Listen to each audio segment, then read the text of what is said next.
our top story, the standoff between Tata Sons and its ousted chairman Cyrus Mistry, with no signs of cooling down. Today, we saw Tata companies rushing to soothe investor nerves. That's a day after Cyrus Mistry claims he has spit the bag of skeletons, spooking investors with his charges of financial graft and bad corporate governance.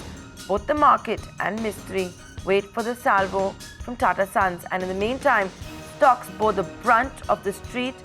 Meanwhile, rivals of Tata's in the airline business look to make the most of the unfolding controversy with their appeal against Air Asia.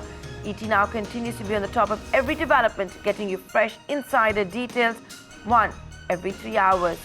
Since the story broke on Monday evening, our correspondents Srinjoy Chaudhary, Abhinava Das, Vijay Iyer, Ajay Sharma and Arun Nayal are standing by with today's developments.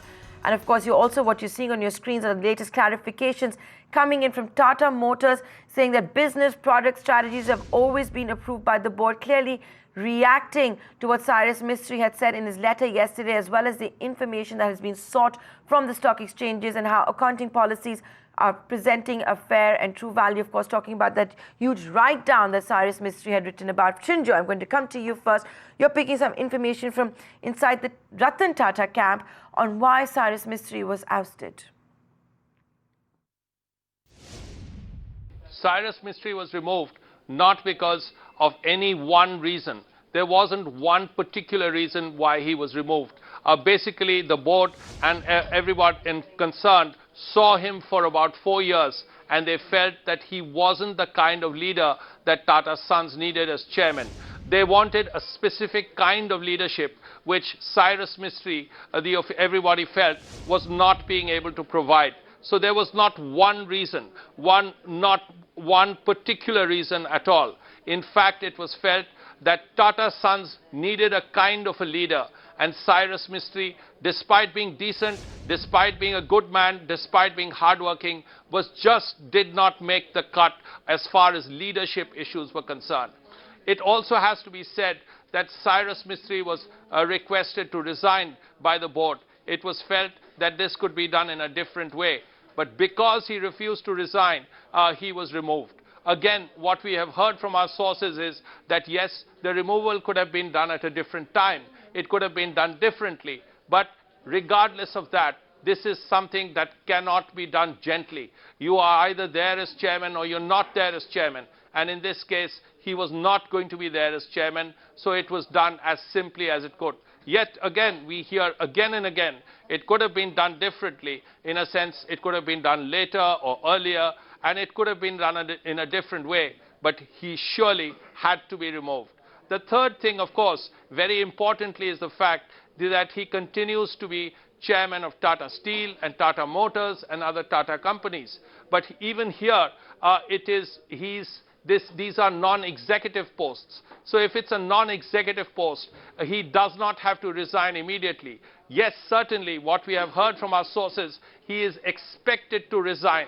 And he's expected to resign at a given time. It doesn't have to be today, it doesn't have to be tomorrow, but eventually he will have to resign.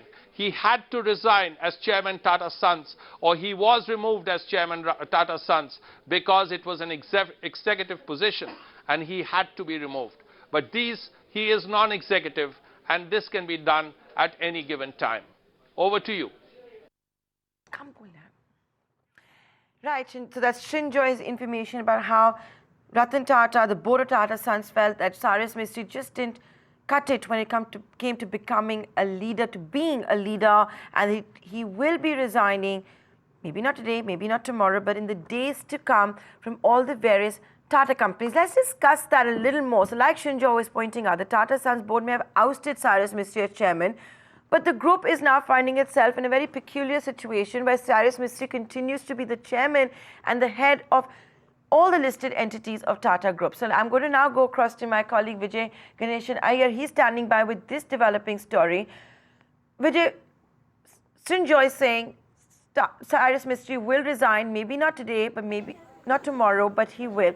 In case he doesn't, what are the options before the Tatas to ensure that Cyrus Mistry does step down? To be honest, there are very limited options. The whole hope of Tata Sons and the board is that Cyrus Mistry will voluntarily step down from the position of chairman of all the listed entities. Around 28 Tata companies are listed. Now, if that doesn't happen, clearly Tata Sons can't do anything much, because these are all independently run companies with independent board of directors in place. So then the board of directors, in their wisdom, will have to have a communication with Cyrus Mistry asking him to resign. And once again, if Cyrus Mistry doesn't pay heed, then as per the Companies Act, they will have to clearly give a notice of 15 days and call for a board meeting, and as per the wisdom of the board and the majority decision or unanimously, however it pans out, they will have to remove Cyrus Mistry. But clearly in this case, legal implications are involved, and with the way Cyrus has been taking a tough stance, it's highly unlikely that anytime soon Cyrus is ready to back off, particularly after the letter that he wrote to Tata directors yesterday. So clearly a situation Tata board hopes Cyrus will do it voluntarily, or we are looking for more acrimonious or legal complications going ahead for all the Tata listed companies. Market regulator SEBI needs to be told is keeping a close watch on all the development. So all eyes on independent directors, because they will play a very crucial role on heading or sailing the ship in these choppy waters for all the listed group of Tata companies.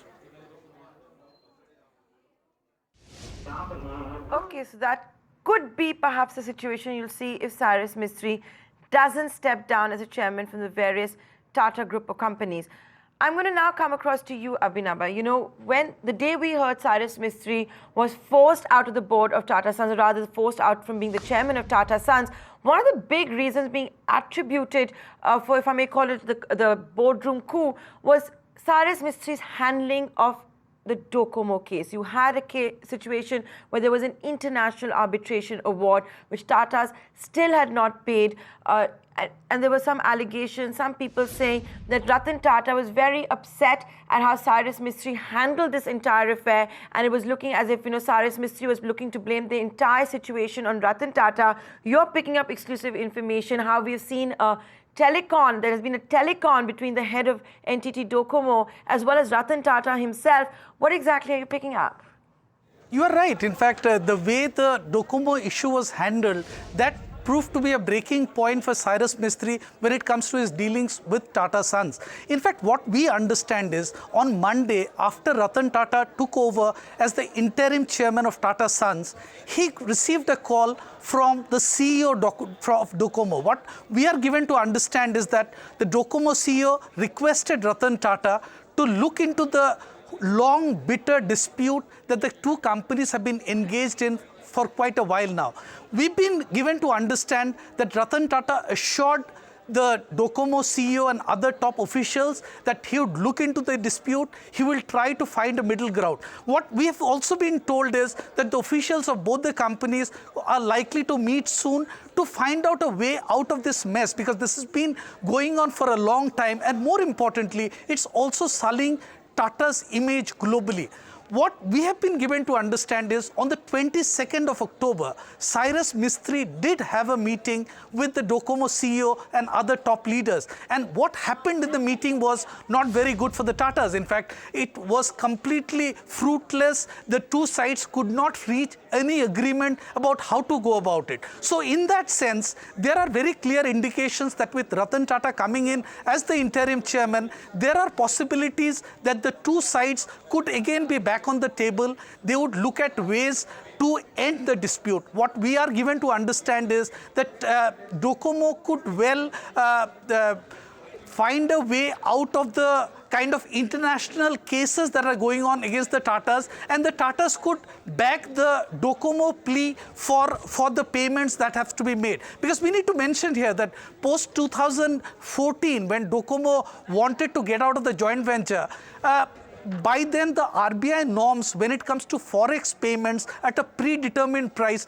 that changed, and Tatas cited that reason to withhold payment, and which didn't go down well with Docomo. Now we understand with the change of guard, things could look towards a settlement, and something could be worked out which is in the best interest of both companies. So when you talk about the middle ground, Abhinav, and very quickly since we're running out of time, what do you mean by middle ground? Could it be about how the Tatas are going to pay Docomo after losing the international arbitration? I would imagine that the figure that has to be paid cannot be negotiated simply because it's been through an international arbitration and you've seen an award. You're right. In fact, the London Court of Arbitration has given the award in favor of Docomo. I mean, if you look at it, the slugfest that continued for a while now, I mean, Docomo has always been charging the Tatas of taking refuge under the RBI norms which were there. They are saying that they were not keen to make the payment and they were somehow finding excuses on how to not to pay to Docomo. In this case, Ratan Tata would possibly handle it differently. He would make it clear that the payment which is due to Docomo as per the contract will be paid to them. Now the problem is there are issues regarding the norms, because we have to understand here that when the deal was struck in 2009, the deal had the blessings of Ratan Tata. So his credibility is at stake here. So he would make sure there could be a way found so that the international cases going on against Tatas, so that Docomo drops those cases, and Tatas also join Docomo and find a way out on how they can make the payment. Right. Abhinava, we're going to leave it at that. So that's the breaking story at this hour, how Ratan Tata and the chief of entity Docomo have actually spoken and are attempting to find a middle ground. Now let's talk about what happened to the Tata Group stocks on the Lal Street. Well, third straight day of losses. They continue to be under immense pressure, being pounded in trade. The Tata pack, it seems, is on its knees, and there's going to be no let up anytime soon if you see the charts of the last 3 days as well as the stocks of the Tata house. Darshan Mehta joining us with how the markets have reacted to the Tata story today. Darshan, today, which one would you say were the worst performers? See, ever since the news became public of Cyrus Mistry's ouster, Tata Group stocks have been falling steadily, and some of them have fallen as high as 10%. So if you're looking at the trend even today, the smaller Tata companies continue to face the heat, they are falling. But the trend with the larger Tata companies, that is TCS, Tata Motors, you also have companies which recovered significantly. Even Tata, companies like Tata Communication, Tata Steel, all of them managed to recover in late half of trade. So companies like Tata Tele, Tata Investment, Tata Global, Tata Sponge, all of them cracked significantly in trade. Now, two companies from Tata came out with their release in terms of all the allegation that was put as far as the big $18 billion write-off was there. So first of all, it was Tata Steel which said that, the financial statements represent the true state of the company, and Tata Tele also came out with the same statement in terms of their financials. If you're looking at it on an average, some of the counters like Tata Motors and Tata Steel have been down 7% since the time this entire spat happened. TCS is rather independent. They've managed to recover ground. It has ended flat. Tata Communication is down 5%. But Tata Global, Indian Hotels, Tata Metallics, TTML, Tata Investment, and Tata Sponge, these are the ones that have taken it up to the chin. Anywhere down between 7% to almost 11 to 12%. So most of the Tata companies are still reeling under pressure because of the entire scenario that is playing out in the group companies. Okay, so those are how the performance of the Tata stocks in trade today. Meanwhile, the airline lobby has moved the Supreme Court seeking to expedite its appeal against Air Asia, and that's a day after Cyrus Mistry alleged irregularities in the group's airlines venture. Arun Nayal, who is there in court now, joins us with the story. Arun, clearly the rivals wasting absolutely no time whatsoever, moving court a day later within 24 hours of Cyrus Mistry's letter. What exactly took place in court? Well, the Federation of Indian Airlines moved the Supreme Court saying that the case which is going on in the Delhi High Court should be expedited. They said that they had filed a case in 2014 and it's been over 2 years that the case has been going on in the Delhi High Court. But there have been a 17 number of adjournments that have taken place in the case, and the Delhi High Court does not seem interested in disposing of that matter. That was mentioned before the Supreme Court today, and the court has agreed to hear that. No definite date has been given, but the court has indicated that it would be hearing this after the Diwali break of November 7th. Now, this can be seen as an attempt by airlines lobby to step up pressure against Tata Group companies. Remember, in 2013, BJP leader Subramaniam Swamy had moved the Delhi High Court saying that the AirAsia Tata Group deal was not in line with the FDI norms, as well as the DGCA rules were flouted when these deal was signed. But subsequently, the flying license was given to Tata AirAsia Airlines, and FIA had joined this petition in the Delhi High Court. But they have been saying that there is no resolution to the matter, and that is why they have seemed to have stepped up pressure on Tata Group by mentioning this case in the Supreme Court. Remains to be seen what the Supreme Court order would be, because whether they are interested in interfering with the matter which is ongoing in the Delhi High Court remains to be seen when the court hears the matter after November 7th. Very sensational standoff at one of India's biggest conglomerates has rattled people across the spectrum. India Inc.'s top leaders expressed regret over the way this controversy seems to be unfolding and fear a setback to potential foreign investments into the country. We're getting your reactions from some of the top leaders of India Inc. It is a very sad day for India Inc., for Indian business, that the most reputable and largest group of the country has to undergo this kind of publicity. I have known Cyrus for over 3 decades because we have business dealings with Shapoorji Pallonji for many, many years, and I've always found him very upright and straightforward and highest integrity. And what we know from the way he was running the company, he tried his best to structure, he tried his best to divest some of the legacy problems that he inherited. So seeing something like this in the Tata Group is unparalleled. It doesn't leave a good taste in one's mouth. And as I said, it's a sad day for Indian business, and it will have a ripple effect with investors. You know, we have a large foreign investor holding, and we are getting calls from overseas investors what to make of it. So, I would say that it could have been handled in a more appropriate and a more proper manner. Well, I think the relationship may have suffered. We are not privy to what happened, and why was such a extreme step necessary. So we are really not privy to what happened. We only read what you people write. So it's difficult to answer that. But as I said, that it doesn't go well for Indian business, India's reputation, India corporate sector.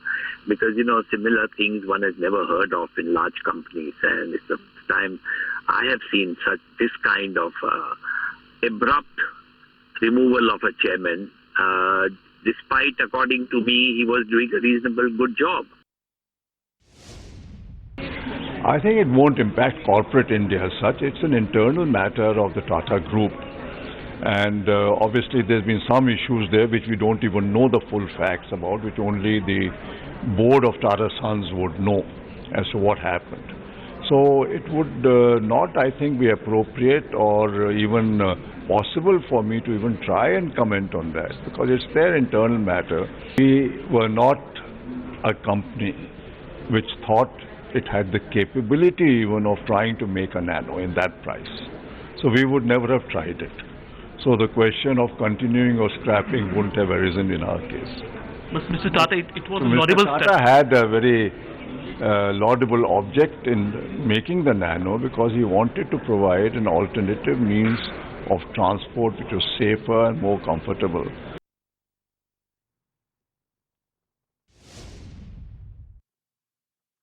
There you go. That's Deepak Parekh as well as R.C. Bhargav, two stalwarts of India Inc., talking about this huge bitter battle, this massive bitter battle between Cyrus Mistry as well as Ratan Tata, and the way Cyrus Mistry was ousted.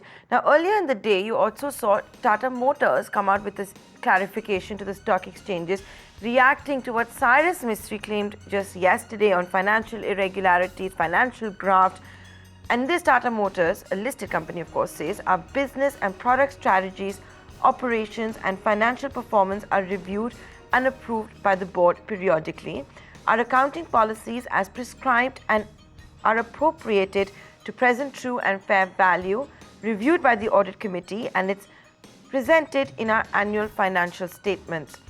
Provisions and write-offs as appropriate are being made out in our audited, reviewed financial statements. That's of course Cyrus Mistry claiming there's a huge $18 billion write-off that is facing the Tata Group. Find us on Facebook at facebook.com/ETNow and don't forget to click the like button. You can also follow us on Twitter at ETNowLive. To stay updated with all our programming, hit the subscribe button on our YouTube channel by logging on to youtube.com/user/ETNow.